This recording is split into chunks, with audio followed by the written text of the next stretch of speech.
Киелі Ұлан өңірінде аттары аңызға айналған қаншама батыр бар, тарихи тұлғалар, ғалымдар, ақын жазушылар дүниеге келген қасиетті мекен.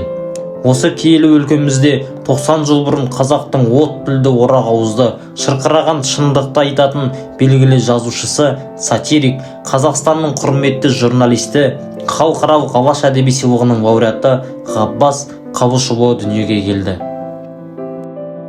Ғаббас Қабышұлы 1935 жылы 9 сәуірде Ұлан ауданы Ұранқай ауылында дүниеге келген. Қазақ мемлекеттік университетін, қазіргі Әл-Фараби атындағы Қазақ ұлттық университетін бітірген.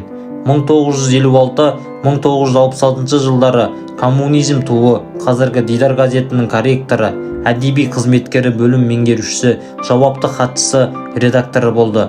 1966-1974 жылдары Қазақ әдебиеті газетінің әдеби қызметкері, бөлім меңгерушісі, редакторы. 1974-1983 жылдары КСР әдебиет қоры қазақ бөлімшесінің директоры. 1983-1988 жылдары Ара, Шмел, Әзілсқақ журналының бас редакторы қызметін абыроймен атқарды. Қазақ әдебиетінің барлық жанрлары сияқты сатира жанрының да өз шырқау биігі, қалам тартқан сарбаздары бар. Сол сатира сарбаздарының бірі Ғаббас Қабышұлы. Сатира жанрының ілгері дамытып, оны мүмкіндігінше жандандырудағы еңбегі зор. Сатира жанрындағы ысқақ әңгімелері қоғамға елеулі үлес қосып жүрген еңбек адамдарының, жалпы көпшіліктің сүйіп оқыр туындыларына айналды. Халыққа рухани азық болатын, жаманнан жиреніп жақсыдан үйренуге тәрбиелейтін шығармалары жетерлік.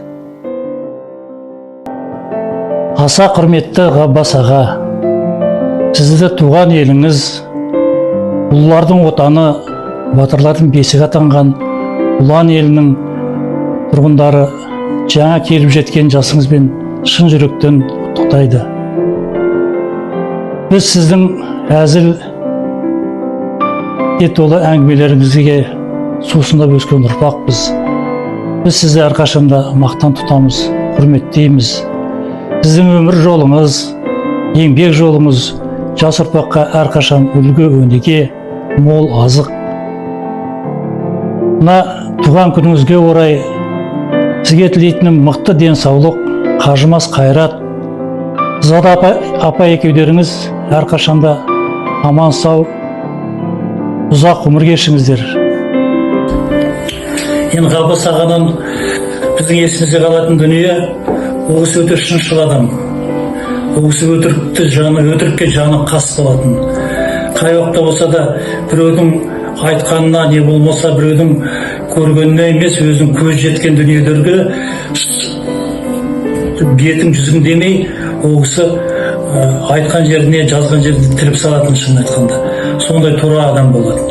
Тура адам, әлі күнге дейін ол кісі біздің есімізде қалған әңгімелері, әзілге толы әңгімелердің ішінде ащы болса да талай шындықтың бет ашып жататын. Соны талай оқыдық, көрдік, ол кісімен талай жерде дәмдес болдық, дастархандас болдық. Енді ол кісінің мүмкін есінде жоқ шығар, бірақ та біздің есімізде қалды ол кісі әлі күнге дейін. Әрқашанда ағамыздың бергеннен берер әлі мол, аман болсын, әлі халқына қызмет жасай берсін.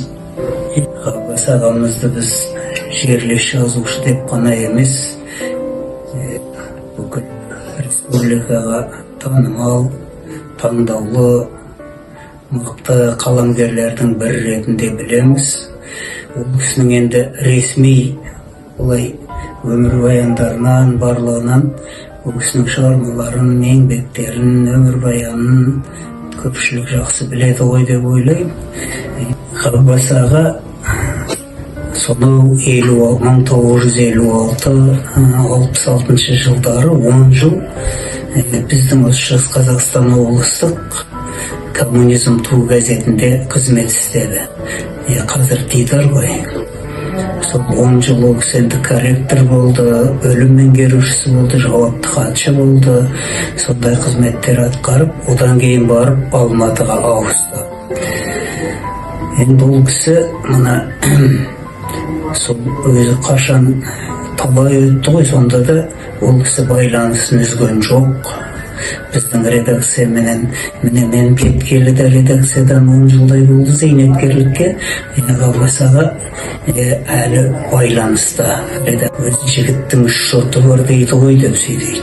Бірақ мен 4-ші жұрты деп өзінің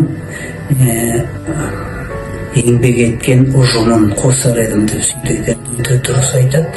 Бірақ сондықтан осы қайда еңбек етпесін сол ұжымдарын өзі ешқандай ұмытпай байланыс жасап тұрады. Өте еңбекқор адам.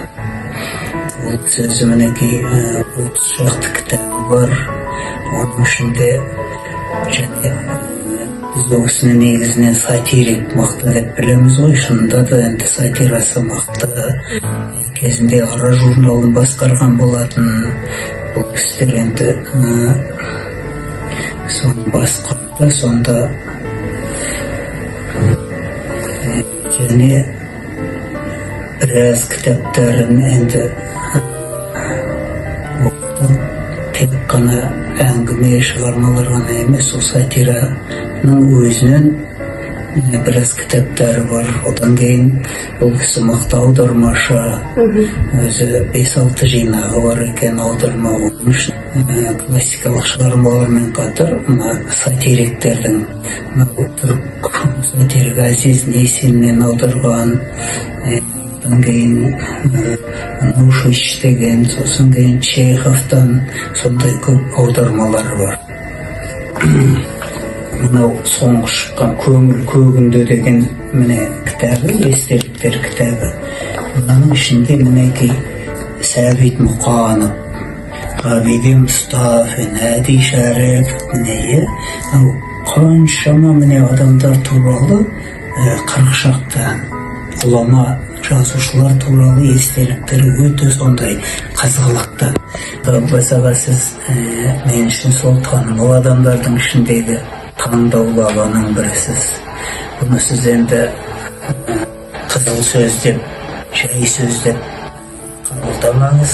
Мен шынайы пейіліменен айтып отырмын.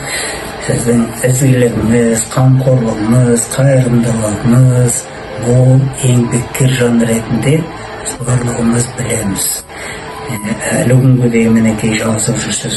Сол жаратушымыз енді өзіңізге жақсы денсаулық беріп, ұрпағымыздың ортасында ұзақ, бақытты да баянды ғұмыр кешуіңізге тілектеспіз. Қайталанып дүниеге келмейтін осындай тарихи тұлғаларымызды дәріптеп, бағалап қадірін білейік. Бұланның біртуар азаматы мақтанышы Ғаббас ағамыз 90 жастың төріне шығып отыр. Өнегелі өмірі мен еңбек жолы жастарға үлгі болған тұлғамыз Бұланның құрметті азамат атағына лайықты адам деп ойлаймыз.